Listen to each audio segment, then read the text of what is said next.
Joining us now, however, our official Fox Sports 910 legal experts, the anti-lawyer, antilawyer.com. Byron Brown joins the drive. I'm going to guess maybe not the biggest Rod Stewart fan would be my guess. You know what's funny? Like, I am. I like Rod Stewart. My wife has been a huge Rod Stewart fan. I think she's been to 9 or 10 of his concerts since her and I've been together.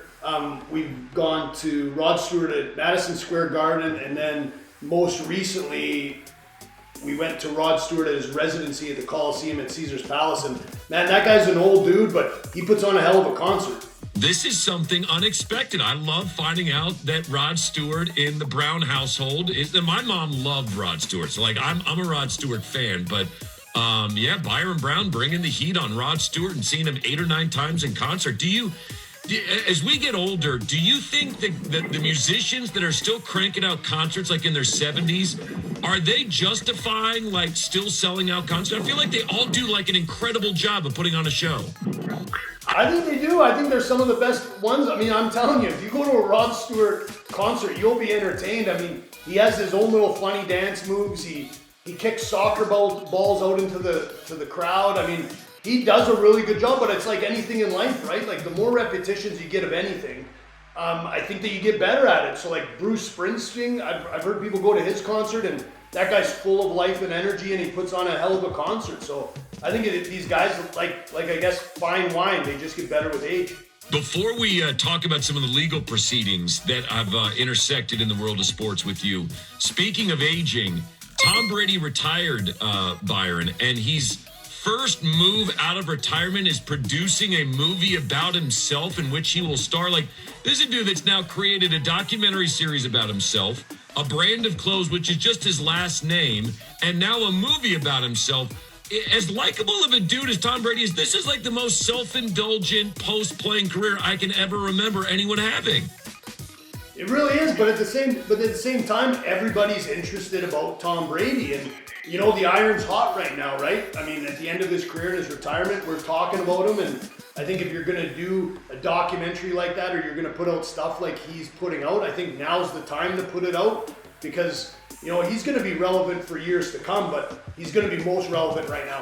So, Byron Brown joining us here on the drive, Fox Sports 910, official Fox Sports 910 legal expert. Speaking of the NFL and quarterbacks, this is a conversation I feel like we've been having for years. It's Deshaun Watson. His civil cases and criminal charges are slowly coming to, we're reaching closer to an end than we have at any point. Earlier this week, Byron, there was reporting from the court case that depositions and civil cases and criminal charges. What does being deposed potentially mean for Deshaun Watson in his legal situation?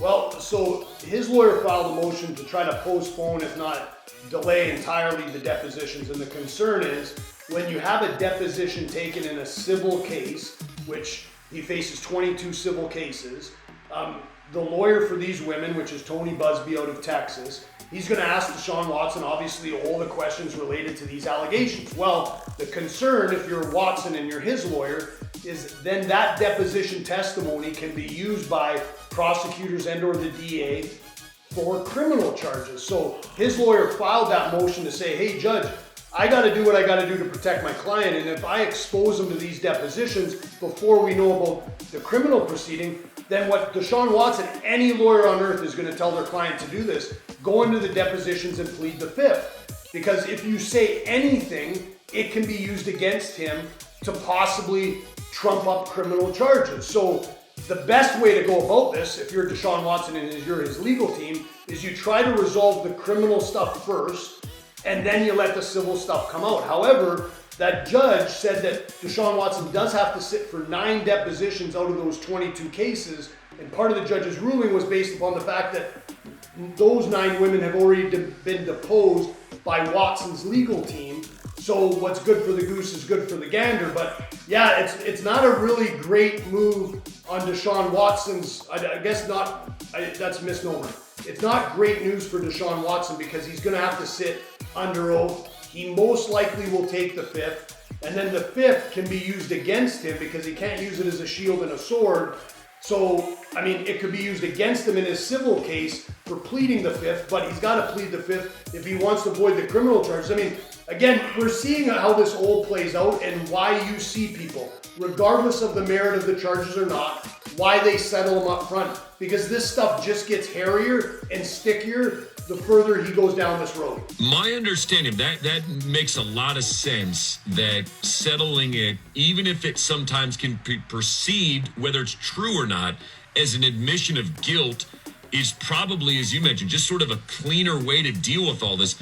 Now, my understanding is that they should know whether he isn't right now actively facing any criminal charges, but we should know that by April 1st. Is that your understanding of what the judge stated as well?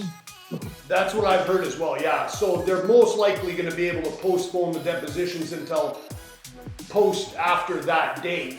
And then he would be free to do whatever he wants. Again, I guess assuming whatever happens with the criminal charges, but I'm assuming what his lawyer's doing is working with authorities right now to try to resolve those criminal charges. From my understanding, he does not have a criminal past, so maybe he'll enter into some sort of plea agreement with the state, or maybe they don't have enough evidence to pursue those charges and they close it. But either way, if you're Deshaun Watson and his legal team, you want to try to shore up or conclude or as much as you can the criminal before you start opening the door on these civil depositions. All right, last question for guest Byron Brown here, Fox Sports 910, antilawyer.com. Brian Flores, fired by the Dolphins, files a federal class action lawsuit citing discriminatory and racial hiring practices by the NFL, racist hiring practices, has now been hired by the Steelers and Mike Tomlin as their linebacker coach. Does this help, hurt, or have no impact, in your opinion, on his class action lawsuit? It doesn't. It has zero impact on his class action lawsuit, in my opinion.